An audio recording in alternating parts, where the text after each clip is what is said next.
শুভ সকাল বন্ধুরা, আশা করি সবাই খুব ভালো আছো। শীত যাই যাই বলছে, বসন্ত বলছে, আমি এসে গেছি। এই সময়টায় না এমন একটা ওয়েদার হয়, এত মনোমুগ্ধকর লাগে যা বলার বাইরে।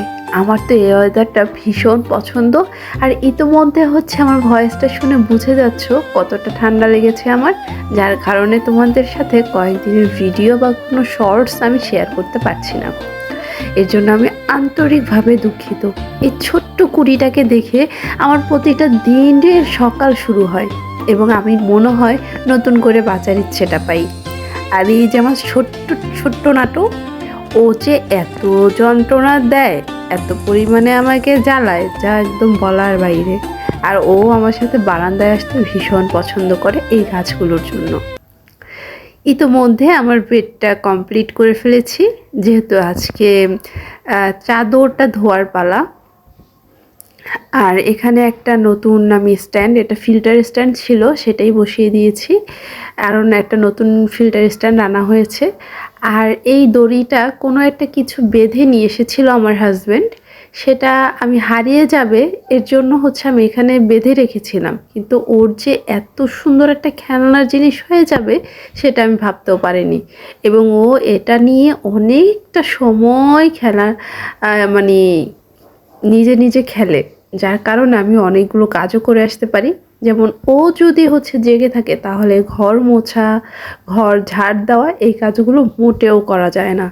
তাই এইটা দিয়ে খেলার কারণে আমি একটু এই কাজগুলো করতে পারি। আর দেখো কতটা দুষ্টু হয়েছে, সারাদিনের ক্লান্তি চলে যায় ওর এই দুষ্টুমিগুলো দেখে। সারাদিনের ক্লান্তিটা চলে যায় ওর ভালোবাসাগুলো পেয়ে। সত্যি আমরা গৃহিণীরা যারা ঘরে বাইরে সমান তালে কাজ করি, আমাদের একটু শান্তি, একটু রিল্যাক্সের দরকার হয়। আর এই যে দেখো, এগুলো হচ্ছে বিটরুট, আমি কুচিয়ে চুলার নিচে দিয়ে শুকিয়ে নিয়েছি। এগুলো হচ্ছে গুঁড়ো করব আজকে, কারণ এগুলো রেডি হয়ে গেছে গুঁড়ো করার জন্য, সময় পাচ্ছিলাম না, তাই ভাবলাম আজকে একটু সময় করে গুঁড়ো করে নিব। আর যারা হচ্ছে বিটরুট পাউডার খাও, আর ইতোমধ্যে কিন্তু আমি গুঁড়ো করে পাউডারটা খেয়েও নিয়েছি, অনেক ভালোই লেগেছে। আর স্মেলটা সবচাইতে ভালো লেগেছে, কারণ স্মেলটা একদম মিষ্টি মিষ্টি একটা স্মেল, খুবই সুন্দর একটা স্মেল। আর এটা খাওয়ার উপকারিতা আমি তোমাদেরকে কি বলবো, তোমরা আমার চাইতে অবশ্যই বেশ কিছু জানো। তারপর সকালের সব কাজগুলো সেরে এখন বসে পড়লাম আমার হাতের 1 কাপ কফি নিয়ে, কারণ এটা ছাড়া আমার লাইফটাই অচল। আমার কাছে মনে হয় যে এখন আমার একটু কফি খাওয়া দরকার। তো আজকে কি কাজ করব সেগুলোর একটা লিস্ট আমি করে নিচ্ছি। প্রতিদিন আমি এই কাজটাই করি, যেহেতু ঘরে বাইরে অনেক কিছুই সামলাতে হয় একসাথে, তাই হচ্ছে আমি প্রতিদিন কি কাজ করব, মানে রান্না বান্না, তারপর হচ্ছে ঘরের কাজ তো আছেই, তার বাইরে গিয়ে যেমন আমি সপ্তাহে 1 দিন হচ্ছে বেড কভার ওয়াশ করি, সপ্তাহে 1 দিন আমি পুরো ফার্নিচার ক্লিন করি।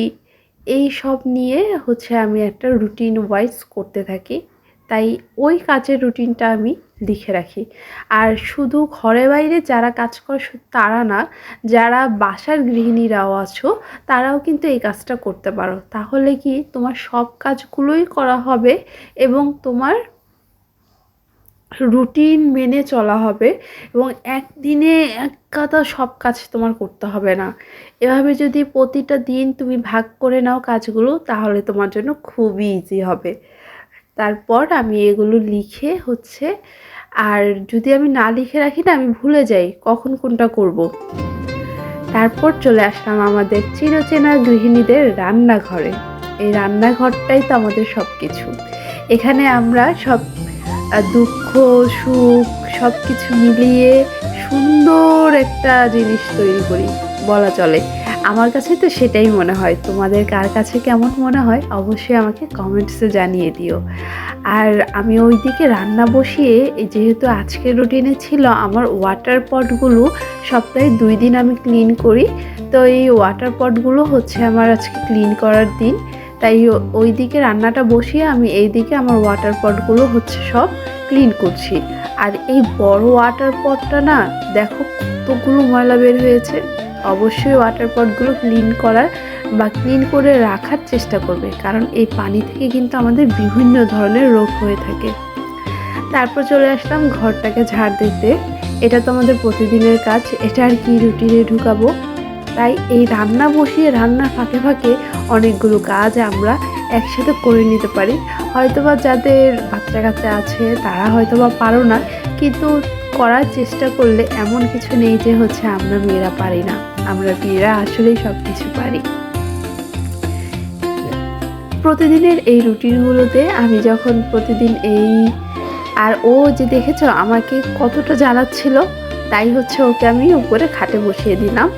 আর অনেকেই হচ্ছে মানে বিড়ালকে খাটে বসানো বা এসব অনেকে পছন্দ করে না, কিন্তু যেহেতু ওকে আমি খুব নিট অ্যান্ড ক্লিন রাখি, তাই আমি ওকে খাটে বা ওকে আমরা এক ধরনের ফ্যামিলি সদস্যই ভেবে নিয়েছি।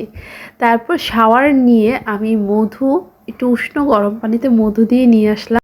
খেয়ে নিলে আমি অনেকটাই শীত থেকে রক্ষা পাই এবং অনেক এনার্জেটিক ফিল করি। তো সব কাজ শেষ করে তারপর আমি বেরিয়ে পড়ছি কাজের। তো আজকের ব্লগটি যদি ভালো লেগে থাকে অবশ্যই একটা লাইক, কমেন্ট, শেয়ার, সাবস্ক্রাইব। আর কারা আমার মতো দুদিক সামলাও তারা কিন্তু কমেন্টসে জানিয়ে দিও।